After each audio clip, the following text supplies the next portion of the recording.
I usually focus on games with a bit of buzz around them, but sometimes, like a room believed to contain an angry wasp, it's the lack of a buzz that can make me slightly more attentive, as was the case with this week's subject, Hell Pie. I'd heard nothing about it before it popped up on Steam last week, and very little subsequent discussion in the wider realms, and I wondered why that should be. It's not the sort of thing that usually falls into the background noise of Steam indie releases, in that it's not a survival crafter, an RPG maker game, or a visual novel about being an anthropomorphic vixen with a penis, who's also Hitler. No, it's a 3D collectathon platformer in your classic N64-era Banjo-Kazooie sort of mold, with the kind of visual variety and interesting, easy-to-learn, hard-to-master platforming mechanics that requires actual fucking effort to make, and it hits all the right notes that made A Hat in Time stand out so well, so why hasn't it come up in general discourse? And then I played it for a bit and thought, oh, you know what it might be? It might be because it's completely fucking disgusting, and no one's talking about it for the same reason people don't sit at the bar of a tapas restaurant talking about how their menstrual flow has been unusually gelatinous this month. Hell Pie gleefully self-identifies as an obscene platformer on the Steam page, and you pretty much know what to expect from anything that calls itself obscene. We're in the realms of Conker's Bad Fur Day, that outwardly discourages being played by innocent kiddywinks because it's full of wee-wees and poo-poos, and as always this is a slim and slightly pathetic facade because it's only kiddywinks that are remotely amused by such things, and actual adults who watch documentaries about the Cuban Missile Crisis and shit find it more tiresome than shocking. It's like when the toddler looks over to make sure you're watching before they dump an entire box of garlic powder onto the cat, and if you're anything like me, you're wondering even now if the title is supposed to be a pun. On Hell to Pay, perhaps? Or Eel Pie? Or is Hell Pie some new cruel euphemism for the vagina of someone with bipolar disorder? Anyway, the framing premise is, you are a demon in hell and you are tasked with gathering all the ingredients for Satan's special birthday pie. So I guess it really wasn't a pun, just a frank description. It's a game about a pie from hell. See, my mistake was expecting a certain amount of wit from the game. Hell Pie is, to spoil my final summary, Conker's Bad Fur Day without the wit. Yes, swirl that one around the taste buds for a bit like a mouthful of vinegary cum. But let's daintily put the cum to one side and focus on gameplay first. It's a 3D platformer where the core mechanic is making your way through one of a variety of colourful themed environments, looking for the vile disgusting object on your scavenger hunt list, and optionally some vile disgusting upgrade tokens to develop your movement skills. You have a melee attack, but basically every enemy dies in one hit, so the game only has a combat element in the sense that the current British government has leadership. Traversal is the main unsanitary jacuzzi in which we will be spending most of the inexpensive cruise vacation of this game. To that end, our demonic protagonist is equipped with a cherub on a string that resembles how Donald Trump would look after 8 hours locked in a sauna, and we can swing off it at any time in mid-air. That's the unique platforming mechanic we'll be getting the most mileage out of, and it works reasonably well. I mean, it kind of breaks all the timed platforming challenges, because you can just stop in mid-air and swing back and forth for as long as you need, like a desperate metronome in the queue for the toilets. And towards the end, when you've gone through the skill tree and can stop and swing 4 times before needing to land, it breaks every other platforming challenge as well. Then again, everything else on the skill tree is pretty much useless, so that balances out, I think. But if it's good enough for Spider-Man, it's good enough for this tosh, and the swinging in itself is a strong enough core mechanic to sustain the game. The physics are responsive and cathartic, and it has that Mario-style nuance, where a casual player can get from one platform to the next efficiently enough, but a skilled player can bend the environment over a pommel horse and turn its buttocks the colour of a workplace shooting massacre. Although you might not want to if you catch the environment on a bad day. Sometimes they're tarted up in interesting tropical islands or posh restaurants, but sometimes they show up to work with sweatpants and greasy hair and you get stuff like the fucking sewer level, or the entire third hub world, Jungle. Not Jolly Jungle or Gelatinous Jungle, just Jungle. That's literally all it says on the plaque over the door. All very well, Yards, but we've been stewing on the phrase like Conker's Bad Fur Day without the wit for the last 2 minutes, and we'd like you to clarify, because that's like saying like Thomas the Tank Engine but without the sizzling erotic subtext. Alright, let me draw a direct parallel. In Conker's Bad Fur Day, you go inside a toilet and have a boss fight with a giant poo, and the poo sings an operatic song as it fights you with profane lyrics that rhyme the word scat with the word twat. This exhibits wit.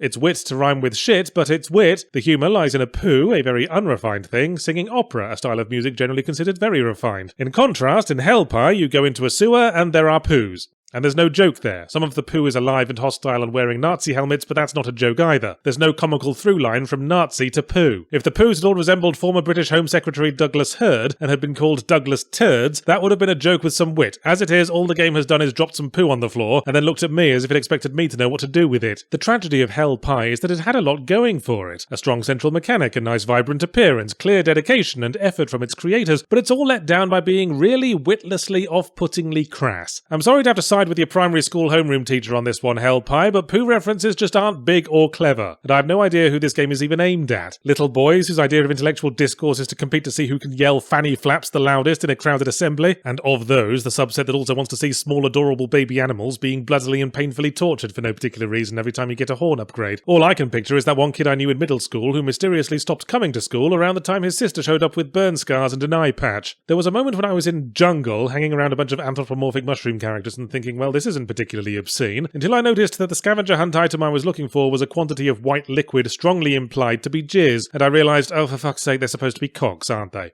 Oh, Jizz Jungle. That would have worked.